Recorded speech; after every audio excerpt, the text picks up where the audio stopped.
2-3 മണിക്കൂർ മുന്നേ പുതിർത്തി വെച്ച ഗ്രീൻ പീസാണ്. അത് കഴുകി എടുത്തിട്ട് വൃത്തിയാക്കിയിട്ടെടുക്കണം.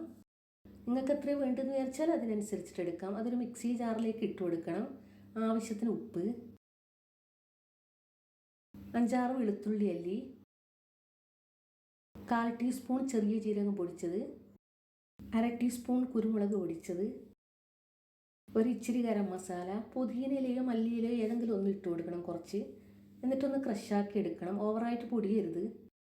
നന്നായി പേസ്റ്റ് രൂപത്തിൽ അരച്ചെടുക്കരുത്. ഇതുപോലെ ക്രഷാക്കി എടുക്കാനേ പാടുള്ളൂ. അതൊരു പാത്രത്തിലേക്ക് മാറ്റി കൊടുക്കാം. അതിലേക്കൊരു വലിയ ഉള്ളി ചെറിയ പീസാക്കി കട്ടാക്കിയത്, 2-3 പച്ചമുളകും ചെറിയ പീസാക്കി കട്ടാക്കിയത്, ഒരു 2 ബ്രെഡ് എടുത്തിട്ട് ഇതുപോലെ മിക്സി ജാറിലിട്ടിട്ട് പൊടിച്ചെടുക്കണം. അതും ഇതിലേക്ക് ഇട്ട് കൊടുക്കാം.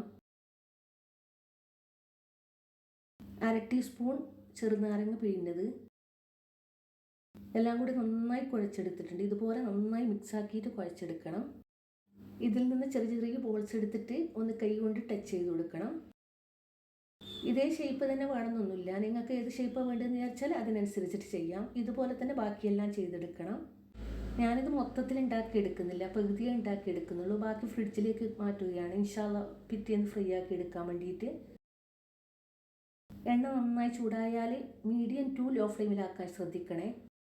തീ നന്നായി കൂട്ടുകയും വേണ്ട, തീ നന്നായി കുറക്കുകയും വേണ്ട. Medium to low flame. തിരിച്ചും മറിച്ചു വിട്ടിട്ട് ഫ്രൈ ആക്കി എടുക്കണം. ലൈറ്റ് ബ്രൗൺ നിറമായി നമുക്ക് എടുത്തു മാറ്റാം. നല്ല ടേസ്റ്റാണ് ഇത് കഴിക്കാൻ വേണ്ടിയിട്ട്. നല്ല ക്രിസ്പിയുമാണ്.